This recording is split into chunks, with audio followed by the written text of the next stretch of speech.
Bismillahirrahmanirrahim.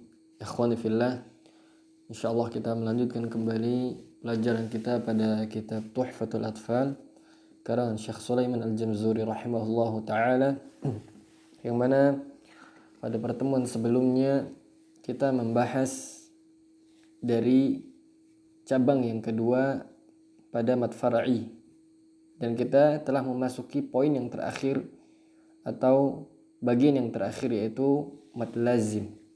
Nah, di pertemuan yang lalu kita telah membahas pembagian mad lazim kilmi, mukhaffaf dan mutsaqqal.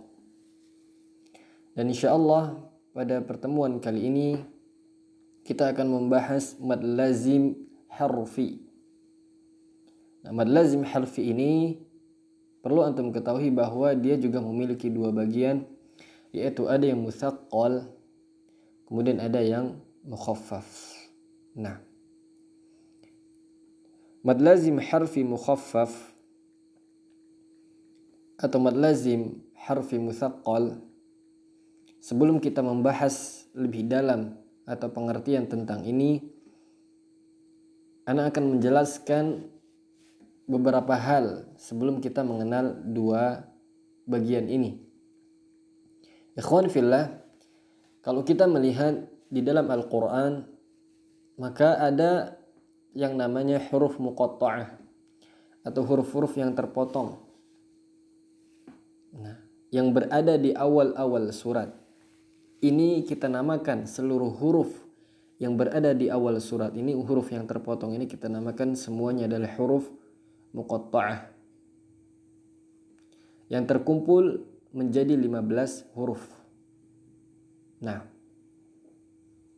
hurufnya apa saja terkumpul dalam sebuah kalimat, silhu suhairan man qata'ka. Silhu suhairan man qata'ka.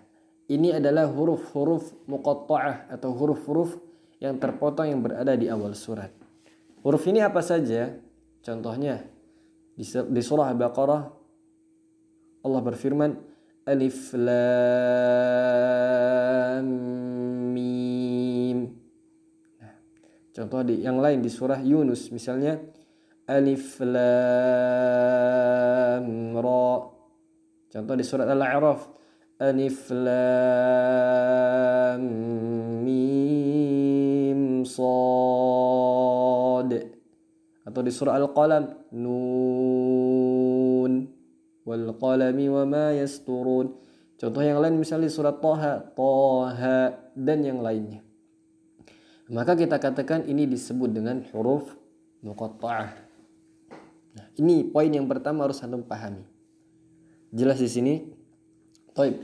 Kemudian huruf muqatta'ah yang 15 ini terbagi menjadi 3 bagian. Bagian yang pertama adalah huruf alif. Alif ini maka kita katakan la madda fi.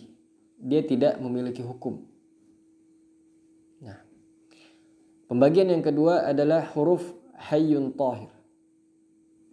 Hayyun tahir ini ada 5 huruf, yaitu ha, ya, ta, ha, ra. Nah, 5 huruf ini adalah huruf hijaiyah yang terdiri dari 2 huruf. Maka dia digolongkan menjadi golongan yang kedua. Nah, golongan yang ketiga adalah kam asal naqas, terkumpul dalam kalimat kam asal naqas. Kaf, mim, ain, sin, lam, nun, qaf, dan shad. Nah, huruf kam asal naqas ini yaitu huruf hijaiyah yang terdiri dari 3 huruf. Maka dikelompokkan menjadi bagian yang ketiga. Nah, kita katakan tadi ada 3 bagian, ya kan? Yang pertama alif yang tidak memiliki hukum atau tidak ada mad padanya. Kemudian bagian yang kedua huruf hijaiyah yang terdiri dari 2 huruf, yaitu hurufnya apa aja? Yaitu hayyun tahir. Nah, insyaallah ini bakal dibahas di Tuhfah. Kemudian yang ketiga, bagian yang ketiga adalah huruf hijaiyah yang terdiri dari 3 huruf yang terkumpul pada kalimat kam asal laqas. Nah, kemudian apa kaitannya dari huruf muqatta'ah ini dengan mad lazim harfi? Nah, maka kaitannya mad lazim harfi hanya pada bagian yang ketiga, yaitu hurufnya adalah kam asal laqas itu. Ini adalah yang ada kaitannya dengan mad lazim harfi. Adapun dua bagian ini, yaitu hayyun thahir sama alif, maka kita katakan tetap di huruf muqatta'ah tapi tidak ada kaitannya dengan mad lazim harfi. Jelas di sini ikhwan? Taib. Nah, maka kalau kita menemukan huruf muqatta'ah dari 3 jenis ini, maka yang pertama kalau kita ketemukan alif, maka kita bilang ini tidak ada mad. Kemudian kalau yang huruf hijaiyah yang terdiri dari 2 huruf ini, kalau antum temukan di huruf muqatta'ah, maka hukumnya adalah seperti mad tabi'i. Contohnya misalnya toha, to dan ha ini salah satu dari huruf yang terdiri dari 2 huruf. Nah, maka kita bilang to mad tabi'i, ha mad tabi'i.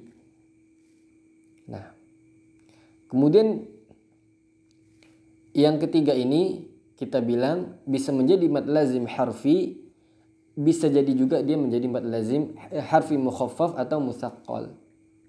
Maka insyaallah kita bahas hukumnya. Kemudian teman-teman akan bertanya, apa sih yang dimaksud terdiri dari 2 huruf atau terdiri dari 3 huruf?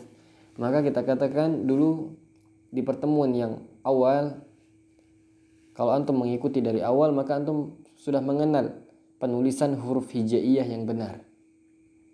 Nah, kalau kita jabarkan huruf hijaiyah itu, maka tulisannya ada yang terdiri dari 2 huruf, kemudian ada yang terdiri dari 3 huruf. Contohnya misalnya yang tadi hayyun thahir, ada ha, ya, to, ha, dan ro. Nah, kalau kita jabarkan penulisan huruf ha, maka tulisannya seperti ini. Ha, ha. Jadi ada ha, kemudian ditambah dengan alif. Ini penulisan huruf hijaiyah yang benar pada huruf ha. Ha, maka kita katakan ini adalah 2 huruf, ha dan alif maksudnya. Kemudian contoh lain, misalnya ya. Nah, penulisannya yang benar adalah ya kemudian alif. Nah, maka kita katakan dia ada 2 huruf, ya dan alif. Jelas ini? Baik. Kemudian contoh yang lain yang terakhir misalnya huruf to. Penulisan huruf to yang benar adalah to kemudian ada alif. Nah, maka kita katakan dia adalah 2 huruf. Nah, jelas di sini? Baik, contohnya misalnya yang 3 huruf. Kam asal laqas, ya ini kalimatnya. Kita ambil huruf kaf. Maka penulisan huruf kaf adalah kafun. Kafun. Ada fa di situ. Ada kaf, ada alif, ada fa. Maka ini kita katakan yang terdiri dari 3 huruf. Dan yang lainnya. Nah, jadi sudah jelas ya. Nah, kalau antum masih kurang paham penulisan yang benar, maka antum bisa cek pelajaran kita yang sebelumnya, yang lalu, yang awal sekali, yaitu bagaimana kita mengenal penulisan huruf hijaiyah yang benar. Nah, barakallahu fikum, semoga bermanfaat.